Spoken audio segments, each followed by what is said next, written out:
তো এয়া আমাৰ এঞ্জেলে আলু ভাজা খাই আছে পটেটো ফ্ৰাই আৰু লগত আছে পানী মই খাই আছোঁ চাহ ময়ো আলু ভাজা খাই আছোঁ কিন্তু আমাৰ এঞ্জেলক চাহ দিয়া নাই মোৰ ভাগৰ চাহখিনি খালাক অলপমান খাবা দিয়া খাই দিয়া হ'ব দিয়া হ'ব তুমি গাখীৰ খাইছ না আৰু গাখীৰ দিম দিয়া সোমাই নাই দিয়া সোমাব দিয়া খোৱা ভালকৈ খোৱা আৰু আমাৰ এঞ্জেলে ইমান বদমাছ এই তলত পানী পেলাই দিলে তুমি পানী ফেলছ না মাই তোমাক গালি দিব ৰ'বা মোক গালি দিব কোনি মাই মোক কি বুলি ক'ব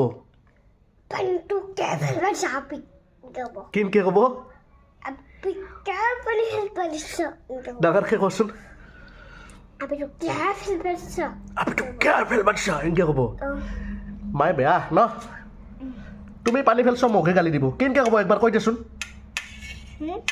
কেনেকৈ ফেলব